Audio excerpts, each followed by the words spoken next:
శ్రీరామ జయం. శ్రీకృష్ణ శరణం మమ. కృష్ణం వందే జగద్గురుం.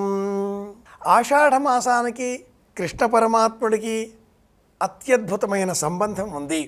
కృష్ణ అంటేనే శ్యామలాదేవి, కృష్ణుడు అంటేనే మహామాయ.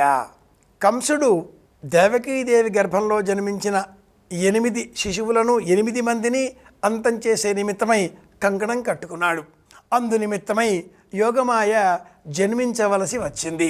ఈ యోగమాయ 7వ గర్భం, గర్భపాతం అన్న పేరిట మరి ఒక చోట పెరిగి యశోద గర్భంలో జన్మించి ఏ విధంగా అనేది అష్టమ గర్భంగా ఆ దేవకి కృష్ణుడు జన్మించాడో, ఈ కృష్ణుడు యశోద ఇంట చేరగానే అక్కడ ఉన్న యోగమాయ తిరిగి చెరసాలకు చేరగా కంసుడు అష్టమ గర్భమే అనుకొని ఆ యోగమాయను గాలిలో ఎగరవేసి ఖడ్గాన్ని దిగువన పెట్టగా ఎంత పాశవికంగా కిరాతకంగా అంతం చెయ్యాలి అని సంకల్పం చేశాడో ఈ కంసుడు. కానీ ఆ మహాశక్తి యోగమాయ. అలా ఎగురవేసిన శిశువు అక్కడే 16 చేతులతో కంసునకు దర్శనమిచ్చి, ఓరి దుష్ట కంస, నిన్ను అంతం చేసేటటువంటి అష్టమ గర్భం పరమాత్ముడు జన్మించే ఉన్నాడు, నీ అంత్యకాలం ప్రారంభమైంది అని చెప్పి అంతర్ధానమైంది.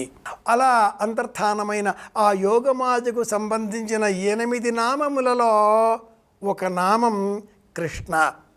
కృష్ణ అన్న పేరు ద్రౌపదికి, కృష్ణ అన్న పేరు అర్జునుడికి కూడా ఉంది. కృష్ణుడు ఆనందం కలిగించే పరమదైవం. ఆ కృష్ణ పరమాత్ముడు రూపం ధరించిన తర్వాత చెరసాలలో దేవకీదేవికి కూడా కృష్ణుడిగా జన్మించలేదా మహానుభావుడు? చతుర్భుజుడిగా శంఖము, చక్రము, గద, పద్మము, వరమాల చేత అలంకృతుడైన సర్వాభరణ భూషితుడైన ఆ జగన్నాటక సూత్రధార శ్రీమన్నారాయణమూర్తిగా దర్శనమిచ్చాడు. అలా జన్మించాడు అని మనకు భాగవతం వివరిస్తుంది.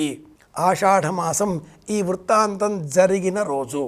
ఆ తదుపరి కృష్ణుడు మహాలక్ష్మి వివాహం చేసుకోవాలి.